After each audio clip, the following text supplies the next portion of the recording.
Hello बच्चों, good morning. मैं सुदीप प्रसाद। आप सबों को अपने चैनल में स्वागत करते हैं। हम सबों का चैनल है physics classes by Sudeep sir. तो आइए, हम लोग पढ़ रहे थे motion of charge particle in electric field. Motion of charge particle in electric field motion of charge particle in electric field का ये दूसरा लेक्चर है। पहला लेक्चर हम बना चुके हैं, ठीक है। तो आइए इस पर हम लोग चर्चा करते हैं और क्वेश्चन सोल्व करते हैं। तो इस बार क्वेश्चन है कि एक प्लेट है, दो प्लेट है। एक प्लेट ये है, ये अपर प्लेट है, और एक लोअर प्लेट ये है। इस पे नेगेटिव चार्ज है, इस पे नेगेटिव चार्ज है, और ऊपर वाले पे पॉजिटिव चार्ज है। ऊपर वाले पे पॉजिटिव चार्ज दिया हुआ है, ठीक है। अब देखिए, अब दिया हुआ है कि प्लेट का सेपरेशन जो है वो d है। प्लेट का जो डिस्टेंस है वो d है। क्या है? प्लेट का सेपरेशन d है या डिस्टेंस d है।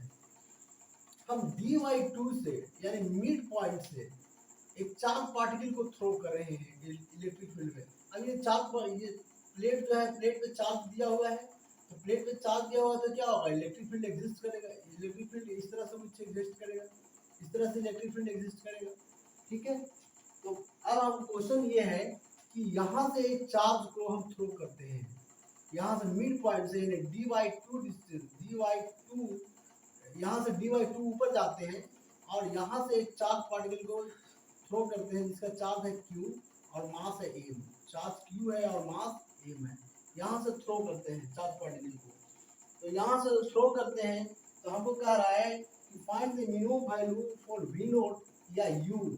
Find the minimum value of u। यहाँ से हम थ्रो कर रहे हैं चार्ज पार्टिकल को, ऐसे ऐसे चार्ज पार्टिकल को थ्रो कर रहे हैं, ठीक है, इस इलेक्ट्रिक फील्ड में।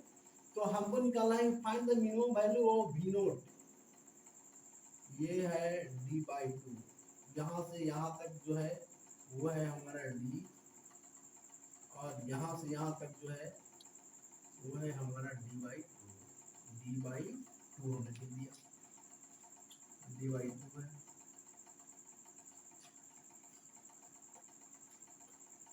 d/2 है, ठीक है। चार्ज q है और मास चार्ज का m है।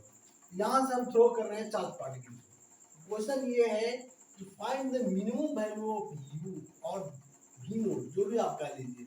क्वेश्चन है फाइंड, लिख देते हैं question, find the minimum value, find the minimum value of v note. Find the minimum value of v note. यहाँ से v नोट हम यह मान लिया जाए कि यहाँ से v नोट वेलोसिटी से इसको हम थ्रो किए हैं। मान लिया जाए कि इसको हम v नोट वेलोसिटी से हॉरिजॉन्टल डायरेक्शन में थ्रो किए हैं। Find the minimum value of v note such that charge q just crosses the plane। v note such that charge just crosses the plate, just crosses the plate। देखिए यहाँ से क्या होगा, यहाँ से कुछ ऐसा होगा कि अगर ये चार्ज पॉजिटिव रहा तो ये चार्ज पॉजिटिव रहेगा तो ये प्लेट को इस तरह से क्रॉस करेगा, नीचे वाला प्लेट को क्रॉस करेगा। और ये चार्ज अगर नेगेटिव रहेगा तो ये प्लेट को, ऊपर वाले प्लेट को ऐसे क्रॉस करेगा। ये आप समझ रहे होंगे। अगर चार्ज ये पॉजिटिव रहा तो ये नीचे वाला प्लेट को क्रॉस करेगा, नीचे की ओर भागेगा। अगर चार्ज ये नेगेटिव रहेगा तो ये ऊपर वाले प्लेट को क्रॉस करेगा, ठीक है। तो ये समझिए, ये चार्ज इसीलिए जनरलाइज चार्ज दे दिया है कि पॉजिटिव भी हो सकता है, नेगेटिव भी हो सकता है, तो जैसा भी होगा, ठीक है। अब हमको क्या करना है बच्चों इसमें कि हमको निकालना है find the minimum value of v note. यहाँ से v नोट वेलोसिटी से हम हॉरिजॉन्टल डायरेक्शन में फेंके थे, ठीक है।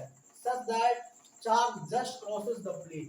इस तरह से निकालना है v नोट का वैल्यू, v नोट का वैल्यू इस तरह से निकालना है कि यह जो चार्ज है वो just crosses the plate, plate को जस्ट क्रॉस करता है, जस्ट क्रॉस करता है। तो देख लीजिए,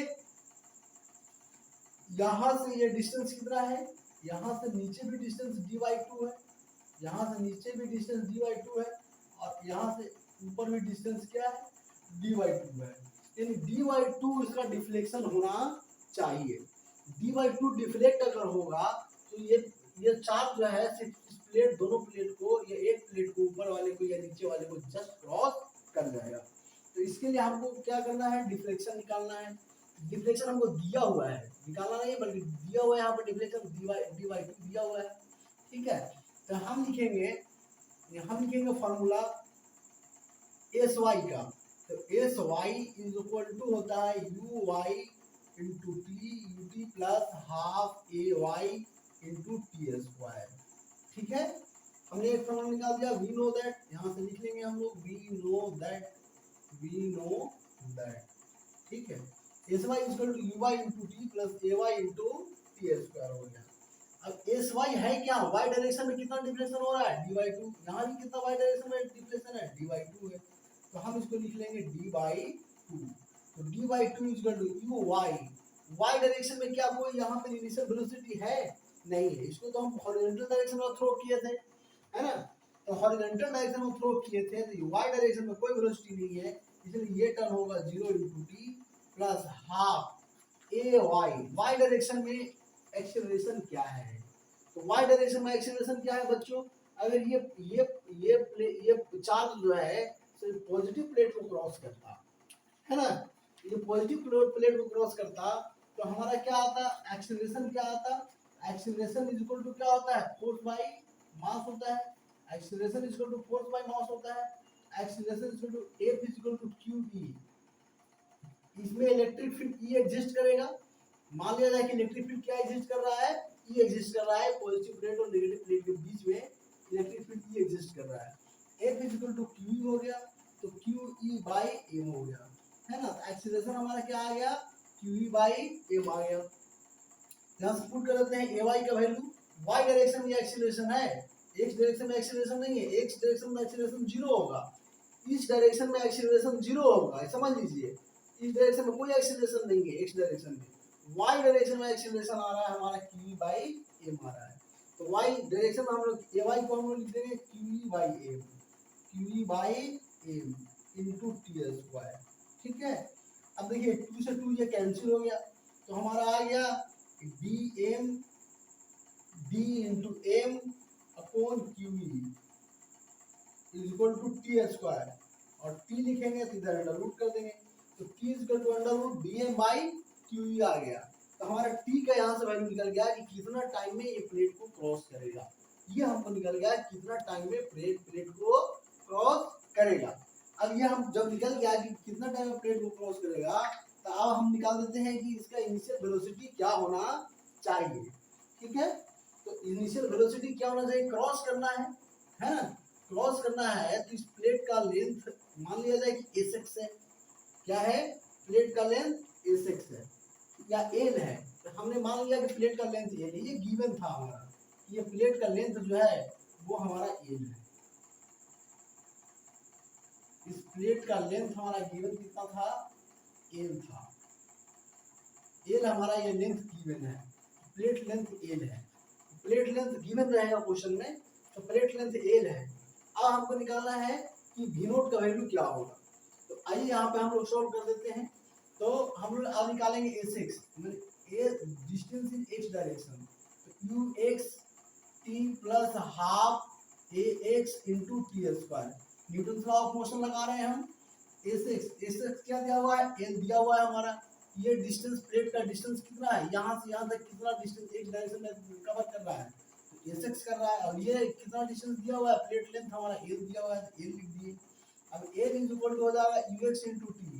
एक्स डायरेक्शन में हमारा मान लिए थे कि वी नोट है, एक्स डायरेक्शन में इनिशियल वेलोसिटी क्या माने थे हम, वी नोट है, तो इसको लिख देंगे V note into T plus half A X तो 0 है, एक्स डायरेक्शन में कोई एक्सीलरेशन नहीं होता है इलेक्ट्रिक फील्ड में जब हम फेंकते हैं तो, है ना।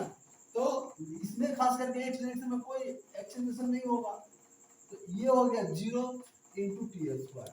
तो एल इज इक्वल टू हो गया हमारा वी नोट इंटू टी। तो अब हमको निकालना है, आप देख लीजिए यहाँ से टी का वैल्यू उठा कर पुट कर देंगे और वी नोट निकल जाएगा। तो एल इज इक्वल टू हो गया V note into T, T का वैल्यू हो गया under root D M by Q E, under root D M by Q E. तो V naught is equal to कितना हो जाएगा हमारा, V naught is equal to हो जाएगा हमारा V note is equal to हो जाएगा L अंडर रूट DE, उलट जाएगा उधर जाएगा तो by Q DM, DE by QE है, ये QE है, QE है, तो ये हो जाएगा under root QE by DM। तो यहाँ से हम निकाल लेंगे कि इनिशियल वेलोसिटी क्या होना चाहिए जिससे कि ये प्लेट को जस्ट क्रॉस करेगा। तो इतना इनिशियल वेलोसिटी होना चाहिए, v nought is equal to L into under root QE by DM initial velocity होना चाहिए। तब ये चार्ज पार्टिकल जो है प्लेट को, चाहे ऊपर वाले प्लेट को या नीचे वाले प्लेट को क्रॉस कर जाएगा। यहाँ पे हम लोग मान रहे हैं, अच्छा एक बात और ध्यान देने की जरूरत है, यहाँ पे हम लोग ये मान रहे हैं कि जी इफेक्टिव ये जो ग्रेविटेशनल एक्सीलरेशन है वो जीरो है। इस प्लेट के बीच में ग्रेविटेशनल एक्सीलरेशन चार्ज पर जो ग्रेविटेशनल एक्सीलरेशन लगता, जी का वैल्यू जो लगता वो क्या है, जीरो है हमारा, उसका कोई यहाँ पे इम्पोर्टेंस नहीं है। यहाँ पे एक्सीलरेशन जो हो रहा है वो क्या हो रहा है, इलेक्ट्रिक फोर्स के द्वारा एक्सीलरेशन प्रोड्यूस जो हो रहा है वो हमको यहाँ पे हम सोल्व कर रहे हैं, वो हम कंसीडर कर रहे हैं। ठीक है, नेक्स्ट क्वेश्चन इसी में हम लोग देख लेते हैं। ये तो हो गया कि मिनिमम वैल्यू क्या होगा v नोट का जिससे कि ये क्रॉस कर सके प्लेट को। दूसरा हम क्वेश्चन इसी में है, इसी क्वेश्चन में थोड़ा सा क्वेश्चन थोड़ा सा चेंज किया गया है, और उस क्वेश्चन को भी हम लोग देख लेते हैं क्या है। मिटा रहे हैं हम इसको अब।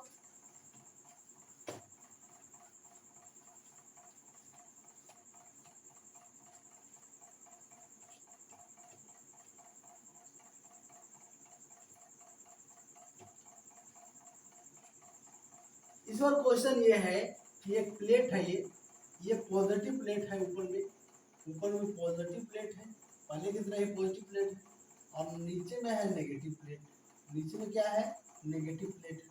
ठीक है, अब इसमें क्या रहा है क्वेश्चन में कि अब यहाँ पे समझ लीजिए है क्या क्वेश्चन, इसके बाद फिर क्वेश्चन दिखा देते हैं आपको। अब क्या कह रहा है कि यहाँ से प्रोजेक्टाइल मोशन पड़े होंगे, यहाँ से एक चार्ज को नीचे वाले प्लेट से जिसका चार्ज Q है और मास m है, जिसका चार्ज Q है और मास m है, नीचे वाले प्लेट से एक चार्ज को हम फेंक रहे हैं ऊपर की ओर, और ऊपर की ओर इस तरह से फेंक रहे हैं कि ये जस्ट टच करे, इस तरह से हम फेंक रहे हैं। और ये जो फेंक रहे हैं हम हॉरिजॉन्टल से 37 डिग्री के एंगल पे फेंक रहे हैं। एक चार्ज Q को हॉरिजॉन्टल से 37 डिग्री के एंगल पे हम फेंक रहे हैं, और वो इस तरह से फेंक रहे हैं कि इतना इनिशियल वेलोसिटी u से फेंक रहे हैं कि जस्ट क्रॉस करेंगे। तो क्वेश्चन ये पूछ रहा है कि what will be the initial velocity of u so that this charge just crosses the upper plate. अब समझ गए होंगे क्वेश्चन क्या है, क्वेश्चन हम दिखा देते हैं आपको। कहता है find the value of u या initial velocity of u। Question है find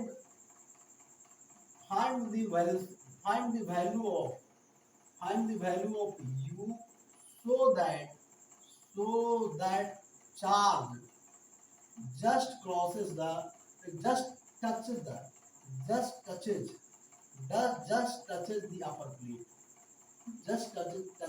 upper plate, upper plate।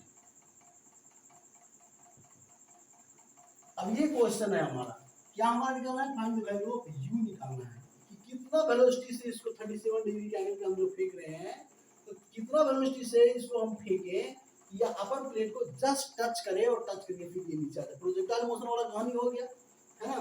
अब फिर से ये दिया हुआ है कि प्लेट डिस्टेंस हमारा क्या है, d है, ये गिवन है हमारा प्लेट डिस्टेंस हमारा d है, प्लेट के बीच में जो डिस्टेंस है वो हमारा d हमारा गिवन है। ठीक है, तो अब हम कुछ नहीं करेंगे, अब यहाँ से हम लोग आसानी से सॉल्व कर लेंगे क्वेश्चन को। ठीक है, देखिए हम मान लिया जाए कि यहाँ से यहाँ तक आते आते ये आप लोग प्रोजेक्टाइल मोशन में एच मैक्स का फॉर्मूला पढ़े होंगे, हाइट, मैक्सिमम हाइट का फॉर्मूला क्या होता है, तो वी नो दैट लिखेंगे, we know that H max is equal to होता है q square sin square theta divided by 2g, q square sin square theta divided by 2g। ठीक है, एच मैक्स मैक्सिमम हाइट कितना उसको cover करेगा, d करेगा, तभी तो टच करेगा जस्ट प्लेट को। प्लेट को जस्ट टच करना चाहिए। इसका मतलब ये हाइट डी कवर करेगा, हाइट डी इसको कवर करना पड़ेगा। एच मैक्स को हमने लिख दिया डी और equal to U square. U हमको निकालना ही है कि कितना वेलोसिटी से इसको हम थ्रो करेंगे, है ना। You square into sine square theta, तो ये हो जाएगा साइन स्क्वायर और थीटा हमारा गिवन कितना है 37 डिग्री गिवन है, तो sign square 37 degree by 2g। यहाँ पे लेना है इफेक्टिव। ग्रेविटेशन केस रहता था वहां पर सिर्फ जी लेते थे, लेकिन यहाँ पे जी क्या लेना है इफेक्टिव। तो पहले हम लोग मानते हैं कि ग्रेविटी फ्री स्पेस है, पहले हम लोग मान लेते हैं कि जो प्लेट के बीच में जो स्थिति है वो सिर्फ इलेक्ट्रिक फील्ड एग्जिस्ट कर रहा है, इलेक्ट्रिक फील्ड ऐसे एग्जिस्ट कर रहा है, ठीक है। बाकी सारी चीजें जो जी है वो जी जो है वो जीरो है। तो पहले केस में हम लोग केस फर्स्ट लिख लेते हैं, case first when G is equal to zero, when G is equal to zero. पर जब जी जीरो हो तब क्या होगा, तो जी इफेक्टिव यानी एक्सीलरेशन यहाँ पे हमको आएगा। एक्सीलरेशन का वैल्यू क्या होता है H A equal to F by M, है ना। तो A equal to F by M, F कितना लाएगा क्यू ई, ये इलेक्ट्रिक फील्ड ये एग्जिस्ट कर रहा है, चार्ज क्यू है, तो Q E by M, mass M है, मास दिया हुआ है एम है, तो Q E by M. U square sine square 37 degree upon G 2 into G effective, effective acceleration effective दिया हुआ है, जी इफेक्टिव लिखना ठीक नहीं है, ए इफेक्टिव हम लिख रहे हैं। ए इफेक्टिव कितना है क्यू बाई एम, तो ये हो हम लिख दिए इसको क्यू बाई एम, ठीक है। अब इसको हम लिखेंगे D is equal to U square sine square 37 का वैल्यू आप जानते हैं, हम लोग बताए थे ट्रायंगल होता है, उस ट्रायंगल का आपको याद रखना पड़ेगा। और वो ट्रायंगल क्या होता है, वो ट्रायंगल इस तरह से होता है, ये राइट एंगल ट्रायंगल है, राइट एंगल ट्रायंगल है, ये राइट एंगल ट्रायंगल है। तो 37 डिग्री जहाँ पर रहता है, ये अगर 37 है तो इसके सामने वाला जो एंगल, जो सामने वाला जो रहेगा वो 3 होगा और इसका जो आधार रहेगा वो 4 होगा, आधार जो रहेगा वो 4 होगा, आधार 4 होगा और इसका हाइपोटेन्यूस जो होगा वो 5 होगा। ये ट्रायंगल आप लोग याद रखेंगे कि 37 डिग्री जहाँ रहेगा तो इसके सामने वाला जो इस एंगल के सामने वाला जो साइड होगा वो 3 होगा, छोटा होगा, और इसका बेस 4 होगा और इसका हाइपोटेनस 5 होगा, ठीक है। तो याद रखेंगे इस तरह से 54 डिग्री का वैल्यू आता है, तो 54 डिग्री में भी हम देख लेंगे और जहाँ पर आएगा बता देंगे आपको। यहाँ साइन 37 डिग्री वाला देख लीजिए, तो साइन 37 डिग्री का वैल्यू होता है 3/4, तो इसको लिखेंगे यू स्क्वायर और इसको लिखेंगे साइन 37 का होगा 3/5, परपेंडिकुलर बाई लंब बाई कर्व होता है, तो लंब है कितना 3 है और कर्व कितना है 5 है, तो 3/5 हो गया और इसका स्क्वायर है तो हमने इसका स्क्वायर कर दिया, बटा 2 इंटू क्यू बाई एम है, 2 इंटू क्यू बाई एम है, इसको हम लोग रहने देते हैं 2 क्यू बाई एम, इसको ऐसे रहने देते हैं। अब इसको हम लोग आगे लिखते हैं, इसी को हम लोग आगे लिख रहे हैं, इसको मिटा दे रहे हैं हम, ठीक है। तो इसको हम लोग ऐसे लिख सकते हैं, तो d, अब इसको यहाँ से मल्टीप्लाई कर देंगे तो d into 2 Q by M आ जाएगा, d into 2 Q by M आ गया। यहाँ से इसको मल्टीप्लाई किए तो क्रॉस मल्टीप्लिकेशन कर रहे हैं हम ऐसे, और इधर हो जाएगा यू स्क्वायर, इधर हमारा हो जाएगा यू स्क्वायर 3/5 का होल स्क्वायर, ठीक है। हमको निकालना है यू स्क्वायर, यू का वैल्यू हमको निकालना है, तो यू का वैल्यू हमको निकालना है, तो यू स्क्वायर इक्वल टू कितना हो जाएगा, यू स्क्वायर इक्वल टू हो जाएगा 2d Q E by M, ये हो गया। और ये नीचे आएगा तो ये वाला 3/5 है, तो नीचे आएगा ऐसे लिखेंगे हम लोग 3/5 का स्क्वायर, तो 3/5 का स्क्वायर लिखेंगे, तो ये हो जाएगा u इज इक्वल टू हो जाएगा under root 2d Q E by M, ये अंडर रूट में जाएगा, दोनों टर्म अंडर रूट में जाएगा। अब इसमें स्क्वायर है, ये स्क्वायर से स्क्वायर यहाँ से कैंसिल आउट हो जाएगा, तो ये हो जाएगा, ये उलट जाएगा, ये 5/3 हो जाएगा, इधर 5/3 हो गया, ठीक है। तो ये हमारा आ गया, ये हमारा आ गया कितना 5/3 into 2d Q by M, U का वैल्यू हमारा यहाँ से आ गया, यू का वैल्यू मतलब इतना इनिशियल वेलोसिटी से इसको थ्रो करेंगे 37 डिग्री के एंगल पे, ये अपर प्लेट को जस्ट टच करेगा। ठीक है, ये आप समझ गए होंगे कैसे हम ये क्वेश्चन को बताए हैं। अब नेक्स्ट क्वेश्चन, एक और क्वेश्चन है इसी में है, इसी इलेक्ट्रिक फील्ड वाला ही है कि दो प्लेट के बीच में अगर इलेक्ट्रिक फील्ड एग्जिस्ट करता है और उसमें चार्ज पार्टिकल मोशन करता है तो क्या उसका होगा। तो थर्ड क्वेश्चन हम लोग देख लेते हैं और बता देते हैं आपको। तो समझ गए होंगे कि कैसे हमने सोल्व कराया है। ठीक है, अच्छा ये तो केस वन था कि जब जी जीरो, ग्रेविटेशनल एक्सीलरेशन जीरो होगा। अगर ग्रेविटेशनल एक्सीलरेशन रहेगा तो क्या होगा, तो कुछ नहीं करना है, बस जहां पर ग्रेविटेशनल एक्सीलरेशन रहेगा तो वहां पे हम लोग क्या करेंगे, उस केस में हम लोग क्या करेंगे कि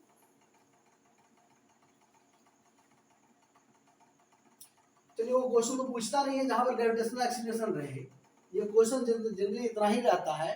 ठीक है, कि इसके बीच में हम लोग ग्रेविटेशनल एक्सीलरेशन को जीरो कर लेते हैं और एक्सीलरेशन होता है चार्ज और इलेक्ट्रिक फील्ड के चलते जो है एक्सीलरेशन प्रोड्यूस होगा, सिर्फ उसी एक्सीलरेशन को हम लोग कंसीडर करते हैं। अगर रहेगा भी तो हम बता देते हैं आपको करना क्या है। अगर रहेगा ग्रेविटेशनल एक्सीलरेशन जी दिया हुआ रहेगा, जी का वैल्यू कुछ दिया रहेगा, तो उस केस में हम लोग जो ए निकाल रहे थे, एक्सीलरेशन ए निकाल रहे थे एफ बाई एम जो निकाल रहे थे, इसमें ए को जी से प्लस कर दीजिएगा, तो ये हो जाएगा F by M, F Q E, F यानी क्या क्यू ई है ना बाई एम, और इस प्लस जी कर दीजिएगा और बाकी सारे वैल्यू वही रहेगा, सेम रह जाएगा। अगर जी का वैल्यू दिया रहेगा तो ऐसा होगा, बाकी सब कुछ वही रहेगा, कैलकुलेशन भी सब कुछ वैसे ही रहेगा। जहाँ जहाँ पे कैलकुलेशन चेंज आ जाएगा वो प्लस जी के चलते थोड़ा बहुत चेंज आएगा, बाकी सब ऐसे एज इट इज रह जाएगा। आप कंसेप्ट समझ गए होंगे कि हमने कैसे इस कंसेप्ट को क्लियर किया और कैसे कवर किया कि यह जो है ये पार्टिकल को यहाँ से थ्रो किया गया है 37 डिग्री के एंगल पे, तो कैसे कितना इसका इनिशियल वेलोसिटी हो कि यहाँ पर प्लेट को जस्ट टच करे। ठीक है, यही क्वेश्चन था। ठीक, अब नेक्स्ट क्वेश्चन की तरफ हम लोग आते हैं। नेक्स्ट क्वेश्चन क्या कहता है, नेक्स्ट क्वेश्चन कहता है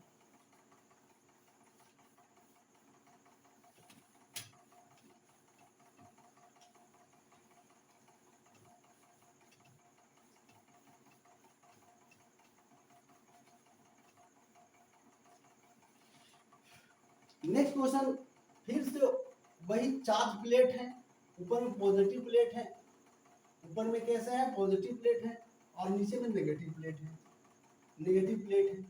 अब इसमें कह रहा है कि वर्टिकल सर्कल पे किसी कोई चार्ज घूम रहा है। वर्टिकल सर्कल पे आप लोग 11th क्लास में पढ़े होंगे कैसे घूमता है, ये वर्टिकल सर्कल है। इस इलेक्ट्रिक फील्ड में वर्टिकल सर्कल पे, अब इलेक्ट्रिक फील्ड ऐसे एग्जिस्ट कर रहा है बच्चों, ऐसे इलेक्ट्रिक फील्ड इस तरह से यूनिफॉर्मली एग्जिस्ट कर रहा है प्लेट के बिटवीन में, तो वर्टिकल सर्कल पे अब चार्ज को घूमना है।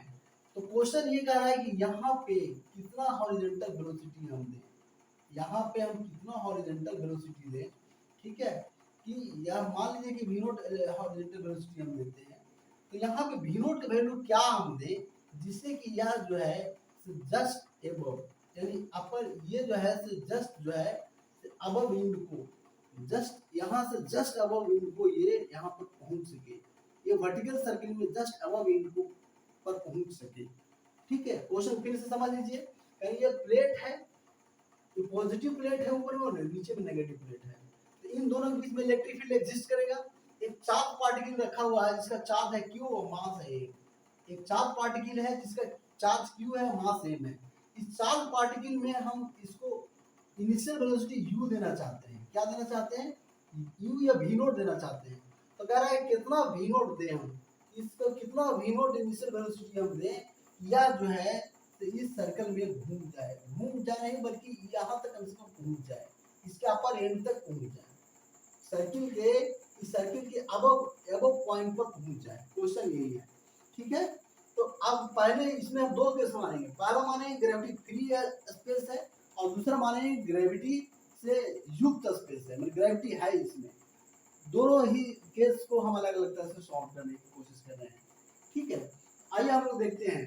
तो यहाँ पे v0 है या u है जो भी मान लीजिए, तो तब यहाँ पे क्या होना चाहिए, यहाँ पे पहुंचने के लिए अगर मान लिया जाए कि g रहता, ये प्लेट नहीं रहता, ये प्लेट नहीं रहता और कोई ऑब्जेक्ट इस वर्टिकल सर्कल में घूम रहा था, यहाँ पे यहाँ से घूम रहा था, तो इस डायरेक्शन में क्या वेलोसिटी होना चाहिए कि यहाँ पहुंच जाए? यहाँ पहुंचने के लिए √5gr होना चाहिए। यहाँ पहुंचने के लिए यहाँ पे v नोट है, तो यहाँ पे v नोट का वेलोसिटी यहाँ पहुंच जाए, तो इसके लिए क्या होना चाहिए? v नोट का वैल्यू यहाँ पे होना चाहिए √5gr होना चाहिए। यहाँ पे कितना होना चाहिए? √3gr होना चाहिए। ये सब आपको याद रखना पड़ेगा। तो मैं ये कह रहा हूँ बच्चों कि u मिनिमम कितना होना चाहिए यहाँ से, या v मिनिमम कितना होना चाहिए? हम u मिनिमम लिख रहे हैं यहाँ, समझ लीजिए। u मिनिमम होना चाहिए इतना, तब ये पार्टिकल यहाँ पर पहुंच पाएगा। u मिनिमम जब इतना होगा, या v नोट का वैल्यू जब इतना होगा, तब ये पार्टिकल यहाँ पर पहुंच पाएगा। अदरवाइज इधर से गिर जाएगा, इधर से ये फॉल कर जाएगा, यहाँ जाएगा, यहाँ जाएगा, यहाँ जाएगा, यहाँ जाएगा, ये फिर ऐसे फॉल कर जाएगा, यहाँ जाएगा, इधर से फॉल कर जाएगा, इधर जाएगा, फॉल कर जाएगा।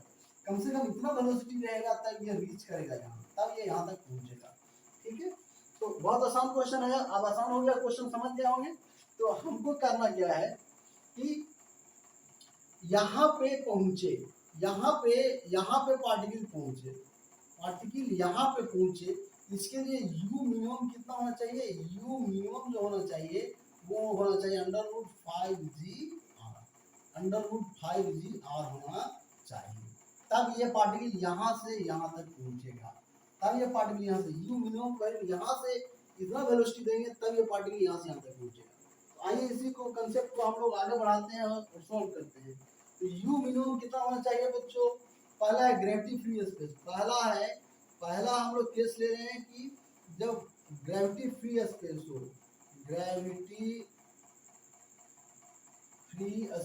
हो, मतलब इसके बीच में कोई ग्रेविटी नहीं है। तो कोई ग्रेविटी नहीं है तो नेचुरल सा बात है कि जो g इफेक्टिव होगा या a इफेक्टिव जो होगा, यहाँ पर g क्या है? a है, तो यहाँ पर हम लोग a इफेक्टिव यूज करेंगे, है ना। यहाँ पर g क्या है? a है, तो यहाँ पर हम लोग a इफेक्टिव यूज करेंगे। ठीक है, तो u मिनिमम, तो हमारा ग्रेविटी फ्री स्पेस रहेगा, तो v नोट का वैल्यू कितना होना चाहिए? √5 a इफेक्टिव इंटू रेडियस। और इसका रेडियस दिया हुआ है, कि कैपिटल R है। इसका रेडियस कितना दिया हुआ है? कैपिटल R इसका रेडियस दिया हुआ है। ठीक है, तो v note √5 a effective into r, 5gr की जगह पर हमने लिख दिया। तो v note is equal to हो जाएगा कितना हमारा? √ है ना, ये 5 हो गया, और ये a इफेक्टिव बार बार पढ़ रहे हैं कि a इफेक्टिव क्या होता है? इसमें q/m होता है ना। इलेक्ट्रिक फील्ड जहाँ पे एग्जिस्ट करता है, इलेक्ट्रिक फील्ड अगर E हो, चार्ज q है, मास m है, तो a कितना होता है? q/m होता है। इसको लिख देंगे हम लोग q/m इंटू r। ये हो जाएगा v नोट का वैल्यू। इतना v नोट का वैल्यू होना चाहिए, तभी ये जो है इस इलेक्ट्रिक फील्ड में ये यहाँ पे पहुंच पाएगा, अदरवाइज नहीं पहुंच पाएगा। ठीक है, तो पहला तो केस हो गया कि ग्रेविटी फ्री स्पेस हो। दूसरा केस है कि ग्रेविटी अगर हो, दूसरा केस है कि ग्रेविटी हो, ग्रेविटी युक्त स्पेस हो, एंड ग्रेविटी फ्री नहीं है, ग्रेविटी है। If there is gravity,